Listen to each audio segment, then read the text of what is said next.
इंदौर में हरदा की रहने वाली 26 वर्षीय युवती को पेट्रोल डालकर आत्महत्या में तब्दील करने के प्रयास के मामले में पुलिस ने मृतक युवती के प्रेमी को गिरफ्तार कर लिया है।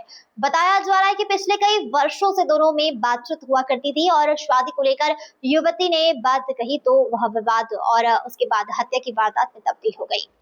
पुलिस के मुताबिक खजराना थाना क्षेत्र के तपेश्वरी बाग में किराए के मकान में रहने वाली पलक केशव उम्र 26 वर्षीय मूल निवासी हरदा की रहने वाली युवती की हत्या के मामले में पुलिस द्वारा डबरा के रहने वाले मयंक शाक्य को गिरफ्तार किया गया।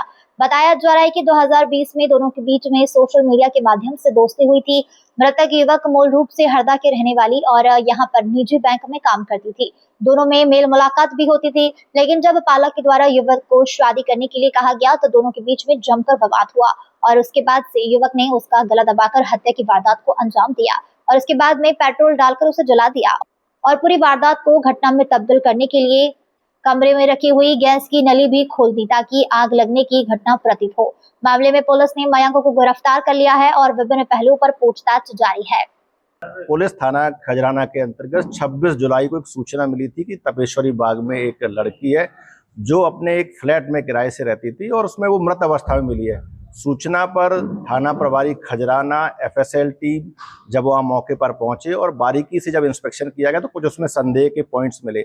इस आधार पर जब उसको डेवलप किया गया तो इसमें एक हत्या का मामला आया है और इसमें बेसिकली ये जो लड़की थी वो आईसीआई बैंक में प्राइवेट रूप से काम करती थी और हरदा की रहने वाली थी। लड़की की उम्र लगभग 23-24 साल की थी और हरदा की रहने वाली थी।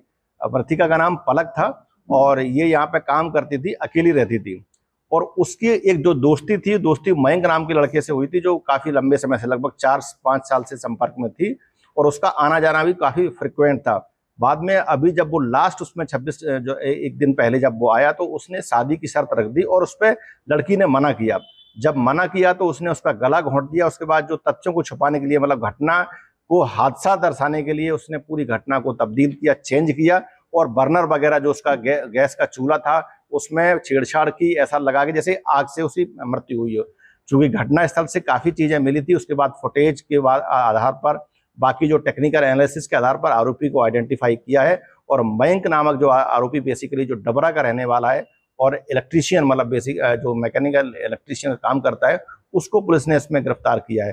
फिलहाल इसकी काफी विस्तार से पूछताछ की जा रही है और जो एविडेंसेस हैं, जो साक्ष्य को संकलित किया जा रहा है। पुलिस ने पूरे मामले में 103 बीएनएस मतलब हत्या और 2 से 28 बीएनएस मतलब जो साक्ष्यों के साथ छेड़छाड़ है इसका मामला पंजीबद्ध किया है और मुख्य रूप से जो आरोपी की तलाश है, जो टेक्निकल उसका जो एनालिसिस है, सीसीटीवी फुटेज है, उसके आधार पर आरोपी को पहचान की गई। इसमें जो है पेट्रोल की बात सामने की पेट्रोल डालकर इसमें बेसिकली ये चूंकि वहां पे गैस जली हुई थी और कुछ उस तरह की स्मेल्स आ रही थी और काफी स्पॉट्स काफी कहानी कह रहा था, उसी आधार पर ये संदेह के आधार पर ये पूरा मामला काफी संवेदनशीलता से और बहुत ही सघनता से जब इसमें इन्वेस्टिगेशन किया गया तो ये मामले खुलासा हुआ है। नहीं, उसमें मतलब चूंकि उसमें कुछ ऐसे जो हेयर्स थे उसमें भी कुछ ऐसे मतलब स्मेल भी आ रही थी, साथ में वहाँ जो बर्नर वगैरह था गैस का वो भी खुला हुआ था। बहुत सारे मतलब जो स्पॉट्स पे इस प्रकार के साक्ष्य आए थे जो कहीं ना कहीं होमिसाइडल इशारा कर रहे थे। लगभग ये 4-5 साल से इनकी आपस में दोस्ती। इसमें ये बताया है कि चूंकि ये आरोपी की पहचान काफी ट्रेलिंग की गई, मैपिंग की गई, उसके आधार पर ही आरोपी की पहचान की गई।